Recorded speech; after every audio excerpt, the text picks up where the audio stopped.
Қайырлы күн достар, бүгін біз сіздермен бірге өте дәмді шашлық дайындайтын боламыз.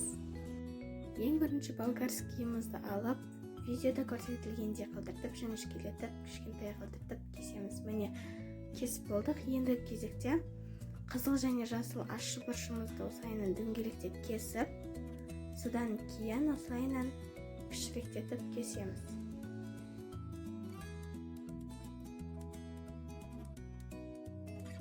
Міне кесіп болдық. Енді бұны да ыдысымызға салып аламыз. Енді кезекте қызыл ащы кішкентай бұрышымызды алып, оны да турап дөңгелектеп, содан кейін кішіректеп қылдыртып кесеміз.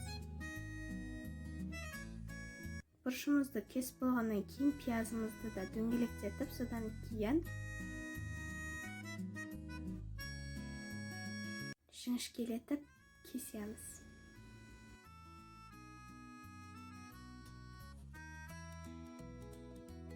Пиязымызды кесіп болғаннан кейін 2 штук чесногымызды да дөңгелектеп, содан кейін жіңішкелетіп, кішкентай қылдыртып кесеміз. Ендігі кезекте лимонымызды алып, осылай ортасынан бөліп аламыз. Ендігі кезекте пиязымызды, барлығын чесногымызды ыдысымызға салып аламыз. Салып алғаннан кейін лимонның суын құямыз. Ендігі кезекте жуйсен тұзын алып, дәміне қарай қосамыз. Тұздан кейін қара перец, яғни қара бұрыш, қара бұрыштан кейін қызыл бұрыш. Содан кейін 2 жұмыртқамызды қосып аламыз.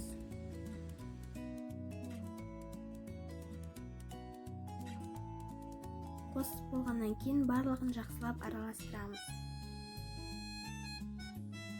Ендігі кезекте майонезімізден кейін кетчупымызды қосып аламыз. Қосып болғаннан кейін барлығын жақсылап араластырамыз.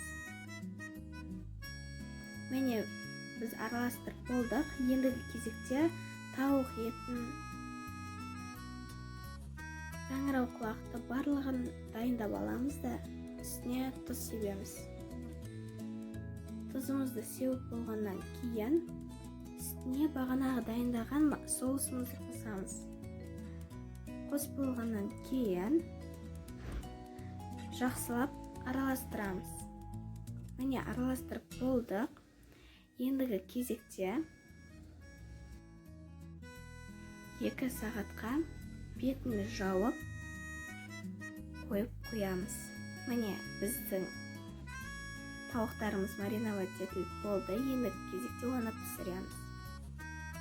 Осылайынан шашлычный палочкаға немесе осылайынан қойып аламыз. Асты піскеннен келесі бетіне аударамыз да барлығын осылай пісіреміз.